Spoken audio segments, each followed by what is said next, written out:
Last time you saw how to evaluate this integral using the long division. Well, the long division is very efficient. It's fast. However, from my past teaching experience, I have seen that there are some students who tend to make mistakes while working this question using the long division. And also it seems many people tend to forget the long division after taking college algebra a couple of semesters ago. Therefore, I would like to introduce you a different approach. It is still the same division between two polynomials because we know we have a numerator which is a fifth order polynomial and we have a denominator which is a second order polynomial. Whenever you have a numerator and a denominator, which means we have some sort of a division being involved. Now, in order to obtain the quotient, rather than using the long division, we can use two other approaches. In this video, I'm going to explain you one such other approach. Once again, I would say that long division is the most efficient approach. It's fast. However, this approach is also a nice alternative approach. And this is specifically for the people who don't like long division. All right, let's see what is this new approach. Here's the rationale. I'm going to write down this fifth order polynomial as a function of the polynomial in the denominator. The polynomial in the denominator is a second order polynomial. On the numerator, we have a fifth order polynomial. And we can write that fifth order polynomial as a function of this second order polynomial. So, to start, I'm going to label this polynomial in the denominator as qx. That's for the simplicity. Alright, now I'm going to start writing down the polynomial on the numerator, which is x to the fifth power minus 2x to the fourth power plus x cubed plus 3x squared minus 5x plus 7. Now my target is to write down this polynomial as a function of qx. So I will first look at the first term right here, x raised to the fifth power. In order to create x raised to the fifth power, I need to multiply qx by x to the third. That is because the first term of qx is x to the second power. When I multiply that by x to the third power, I can create x raised to the fifth power. So let me start doing that. I'm going to write x to the third power and then all of qx. Qx has these terms, x squared plus 2x plus 5. Now when I do that, I have already created x raised to the fifth power. If I multiply x to the third and x squared, I get x to the fifth power. That's a term that's required for this original numerator polynomial. However, when I do this operation right here, x cubed times qx, I have also created two unnecessary terms. What are those two unnecessary terms? One is x cubed times 2x. So what I'm going to do is I'm going to subtract that. X cubed times 2x is equal to 2x to the fourth power, and I will subtract that, minus 2x to the fourth power. The next unnecessary term that I created is x cubed times 5, which is 5x cubed. So I'm going to subtract that as well, minus 5x cubed. Alright, now you know, if you simplify all of these, we get x raised to the fifth power. But my original polynomial on the numerator has some other terms, all of these terms. Therefore, I still need to write them down. I have negative 2x to the fourth power. I have plus x cubed. I have plus 3x squared. I have minus 5x plus 7. Alright, now if there are any like terms, we can go ahead and combine them. Earlier, I labeled this as qx. So in the next line, I'm going to use that notation. I have x cubed times qx, and then I have a negative 2x to the fourth power and another negative 2x to the fourth power in that polynomial. Those two are like terms, therefore I'm going to go ahead and combine them. They will be combined as negative 4x to the fourth power. Alright, and then I have negative 5x cubed and there's another x cubed term. Those two will be simplified to become negative 4x cubed. And then we have these three terms. Those terms are by themselves only. There are no any other like terms to be combined. Therefore, I'm going to go ahead and write them down as they are. We have plus 3x squared minus 5x plus 7. Alright, very good. Now, just like earlier, I'm going to look at this term alone. Negative 4x to the fourth power. I'm going to see if I can write down that term using qx. How do you write that term using qx? You know, qx is equal to x squared plus 2x plus 5. If I need negative 4x raised to the fourth power, that qx, x squared plus 2x plus 5, should be multiplied by negative 4x squared. By doing so, I can create negative 4x raised to the fourth power. Please remember, we are paying attention only for this term. Any additional terms created should be eliminated. Let me go ahead and write it down as that. So far, I have x cubed times qx. That term is already taken care of. And I need to create negative 4x to the fourth power. I'm going to write a negative 4x squared and all of qx. Qx is x squared plus 2x plus 5. Now by doing so, while creating that term, I have also created two other unnecessary terms. Negative 4x squared times 2x is one such unnecessary term that I created. I need to subtract that. Negative 4x squared times 2x is negative 8x cubed. To eliminate that term, I need to add 8x cubed. The other term I have is negative 4x squared times 5, which is negative 20x squared. To eliminate that, I will add positive 20x squared. Now I'm done taking care of this term right here, negative 4x to the fourth power. But our polynomial still has some other terms, all of these terms. Therefore, I'm going to go ahead and write them down as they are. Negative 4x cubed plus 3x squared, negative 5x plus 7. Now let's go ahead and combine the like terms. And also I will go ahead and replace this polynomial as qx.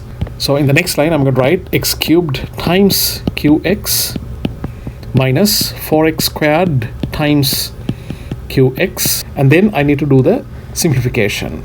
I have positive 8x cubed and I have negative 4x cubed. Those two terms will be simplified to become positive 4x cubed. Similarly, I have 20x squared and 3x squared. Those two will be simplified to become positive 23x squared. And then I have these two terms as remaining terms, negative 5x plus 7. In the next line, you know what I'm going to do. I'm going to focus on the next largest term of this polynomial, 4x cubed. I need to write down that 4x cubed term using qx, which is x squared plus 2x plus 5. In order to create 4x cubed, that qx, which is x squared plus 2x plus 5, should be multiplied by 4x. Alright, let's go ahead and do that in the next line. So far we have x cubed times qx minus 4x squared times qx, and we are looking at 4x cubed. So I'm going to write it as positive 4x times all of qx. The terms are x squared plus 2x plus 5. Now when I multiply 4x and x squared, I get the 4x cubed term, which is the target term. However, while creating that term, I have also created two other unnecessary terms, 4x times 2x and 4x times 5. Those two should be eliminated. 4x times 2x is 8x squared. That term will be subtracted, minus 8x squared. 4x times 5 is 20x. I'm going to go ahead and subtract that as well. Alright, now we have completely created 4x cubed. However, our polynomial also has some other terms. Those should be still added. So let's go ahead and do that. I have positive 23x squared minus 5x plus 7.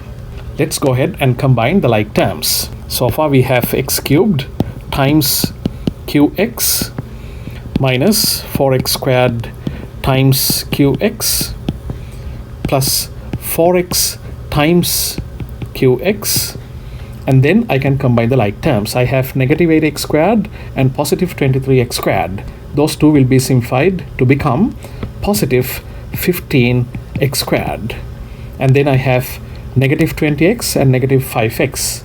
Those two will be simplified to become negative 25x and then I have a plus 7 by itself, plus 7.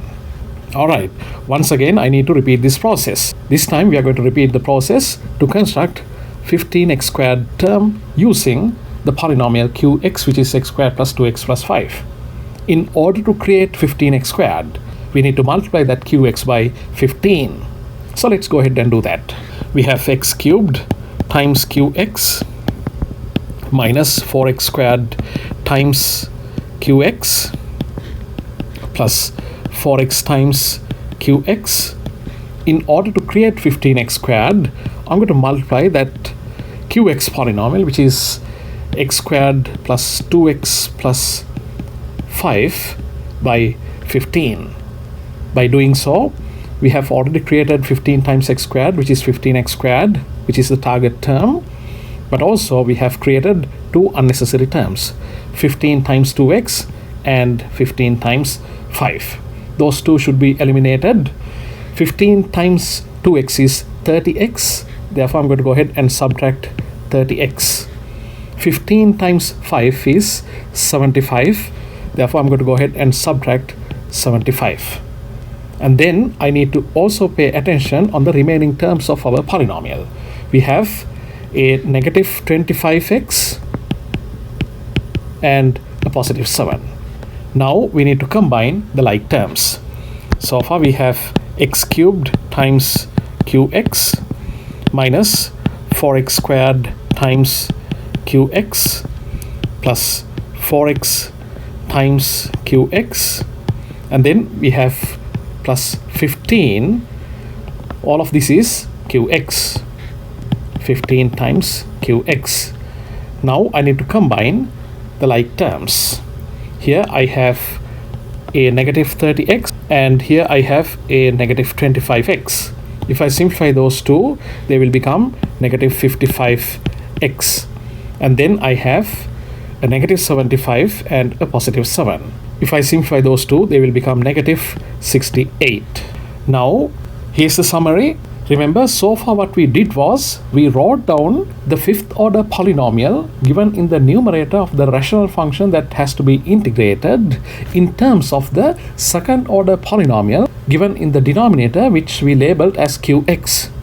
If we go back and look at that original question, we had to integrate x raised to the fifth power minus 2x to the fourth power plus x cubed plus 3x squared minus 5x plus 7 all over x squared plus 2x plus 5 dx. So far what we did was we wrote down this polynomial on the numerator as a function of the polynomial on the denominator. And that polynomial on the denominator was labeled as qx. This is that qx. So we can rewrite this integral this way. Integration x cubed times qx minus 4x squared times qx plus 4x times qx plus 15 times qx minus 55x minus 68, all of that divided by qx dx. Now we can easily simplify this one, and after that we can do the integration. You can see that from this first part of the polynomial on the numerator, I can factor out qx. I don't have qx as a factor for the remaining two terms, but that's okay. I can split this integral into two integrations where this part divided by qx will be considered one integration and this part divided by qx will be considered the other integration. So let me go ahead and write it as that. When I do that, for this first part, I can simplify that qx with the qx in the denominator. Therefore, I'm going to write down that first part without the qx. The first part of that integration will be x cubed minus 4x squared plus 4x plus 15 dx. For the remaining part, I still need to write divide by qx. That is because this part doesn't have a qx as a common factor. All right, let's go ahead and do that. Now both of these terms are negative. Therefore, I'm going to take that negative symbol out and write it as integration 55x plus 68 divided by qx. This time I will replace qx by x squared plus 2x plus 5, and then we have dx. Alright, now we just have to evaluate the integral. Of course, we know how to evaluate this part of the integral, which is very straightforward. And during our last discussion also, we saw how to evaluate this integration. But just for the completion of our discussion today, I'm going to completely evaluate that integral as well. When you integrate this first part, we get x raised to the fourth power divided by 4 minus 4x cubed over 3 plus 4x squared over 2, which simplifies to 2x squared, and then plus 15x. Remember, to evaluate this integral, we used a theorem which was given by integration f prime x over fx dx, where f prime x is the first derivative of f of x, which is the function found in the denominator. That's equal to natural logarithm absolute sign f of x. Of course, this f of x cannot be equal to 0. We have already proved this theorem in one of our previous videos, and if there is anybody out there who wants to know the proof of this theorem, I'll have the link posted down below in the description of this video. Alright, so I'm going to go ahead and directly use that theorem to evaluate the integral right here. So to use this theorem, the first derivative of this polynomial in the denominator, x squared plus 2x plus 5, to be appeared on the numerator. If I differentiate x squared plus 2x plus 5, I know I need to get 2x plus 2. Well, I don't have 2x plus 2. Instead, I have 55x plus 68. But we can create 2x plus 2. We are going to write this as minus, I'm going to factor out 55, integration. First, I will write down that denominator, x squared plus 2x plus 5. And on the numerator, I need a 2x and a 2 dx. But this is not equal to the given integration right here. In that integral, I need to have a 55x and also a 68. We will pay attention on 68 as well. But right now, we will only focus on 55x. Now, if I multiply this 55 with the 2x right here, I get 110x rather than just 55x. So, to prevent that happening, I need to divide this 55 right here by 2. 55 divided by 2. If I now multiply 55 over 2 times 2x, I nicely get the 55x. Only issue I have is when I multiply 55 over 2 times 2, I only get 55, not 68. In fact, we have a negative symbol here and also a negative symbol here, which means we get just negative 55 instead of negative 68. That means we are minus 13 short of this negative 68.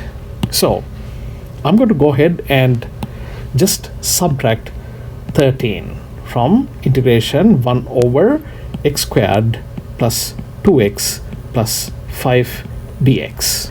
Now we know how to evaluate the integral right here. That's going to be just natural logarithm of the denominator. If there's anything challenging, that's only how to integrate this part. Please note that we have discussed all the integrations of the form 1 over ax squared plus bx plus c dx in one of the previous videos.